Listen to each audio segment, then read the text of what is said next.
आज की वीडियो में जानेंगे प्लेटलेट्स को इंक्रीज़ करने के लिए कुछ हर्बल रेमेडीज़, फ्रूट्स और वेजिटेबल्स के बारे में। इसके साथ ही बात करेंगे कुछ allopathic medicine.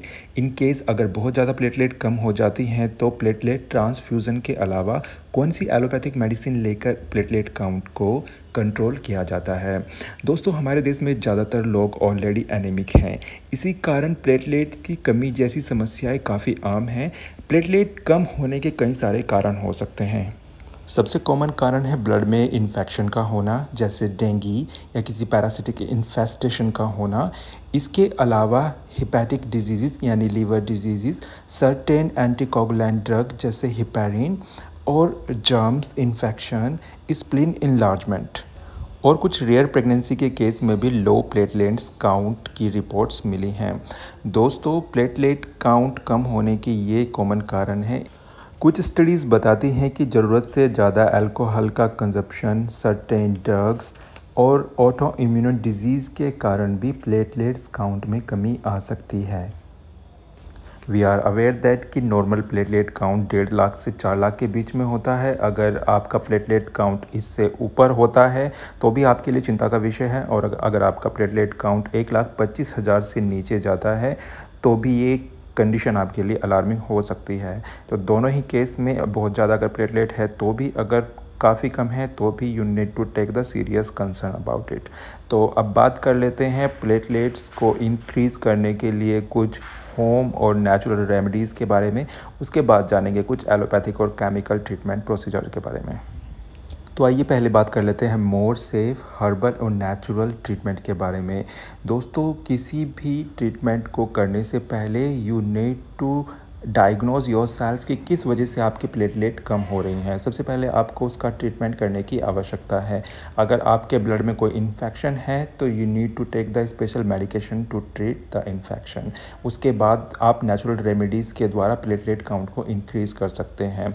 Platelet actually naturally increase होती हैं। हर्बल रेमेडीज़ और एलोपैथिक रेमेडीज़ एक स्टिमुलेटर की तरह काम करती हैं जो आपकी प्लेटलेट्स को इंक्रीज़ करती हैं।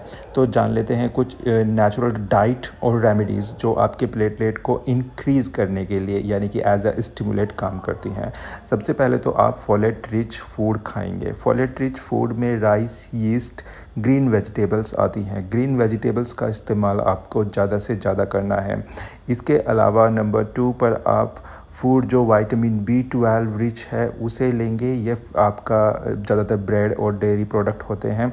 इसके अलावा आपको विटामिन C की बहुत ज़्यादा मात्रा लेनी है। कोशिश करेंगे कि फ्रूट्स से आपको विटामिन C की कमी को पूरा करना है। फ्रूट्स जैसे कि नींबू, संतरा, स्पेशली कीवी में क्योंकि विटामिन C काफ़ी होता है इसलिए कीवी को ज़्यादातर रिकमेंड किया जाता है। तो आप विटामिन C का इंटेक बढ़ा देंगे। इसके अलावा विटामिन D और K भी लिया जा सकता है। अंडा और सोयाबीन मिल्क भी लेने की सलाह दी जाती है। दूसरी डेयरी प्रोडक्ट से आप दूर रहेंगे। अगर आपको दूध पीना है तो आप सोयाबीन मिल्क को ले सकते हैं। इसके अलावा आपको आयरन रिच फूड जैसे पालक, चुकंदर आदि का इस्तेमाल करना है। इसके अलावा अनार भी आप ले सकते हैं। ये भी आपके प्लेटलेट्स को इंक्रीज़ करने में मदद करेगा। कीवी फ्रूट्स में क्योंकि बहुत ज़्यादा विटामिन C होता है, प्रोबेबली मोर दैन किसी भी फ्रूट से ज़्यादा ये होता है, तो इसीलिए विटामिन C की कमी को पूरा करने के लिए फ्रूट्स अच्छा माना जाता है। इसके अलावा आप कच्चा और पक्का पपीता दोनों सब्जी के रूप में और फ्रूट्स सलाद की फॉर्म में ले सकते हैं। तीसरी आपकी स्ट्रॉन्ग जो रेमेडी है उसमें आप पपीते के पत्तों को धो करके उनका एक्सट्रैक्ट निकाल लेंगे। इस एक्सट्रैक्ट को आपको सुबह शाम आधा आधा ग्लास लेना है, और कीप रिमेंबर दैट आधे ग्लास से ज़्यादा ये क्वांटिटी नहीं होनी चाहिए क्योंकि it may be toxic for your liver. ये लीवर के लिए टॉक्सिक हो सकता है। तो आपको आधा आधा ग्लास सुबह शाम लेना है। पपाया के पत्तों का जूस साइंटिफिकली प्रूव हो चुका है कि ये आपकी प्लेटलेट काउंट को विद इन 3 और 4 डे इंक्रीज़ कर देता है।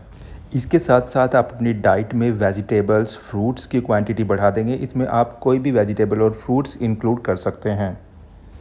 प्लेटलेट बहुत ज़्यादा कम हो जाने पर, नॉर्मली 20,000 से भी ज़्यादा कम हो जाने पर इंटरनल ब्लीडिंग का खतरा बढ़ जाता है और ये कंडीशन काफ़ी ख़तरनाक हो सकती है। तो इस कंडीशन में ज़्यादातर प्लेटलेट ट्रांसफ्यूज़न किया जाता है। प्लेटलेट ट्रांसफ्यूज़न ज़्यादातर A B positive, A B negative, O positive, A positive और बी पॉजिटिव लोगों के ब्लड से ही प्लेटलेट्स को आइसोलेट ज़्यादातर किया जाता है।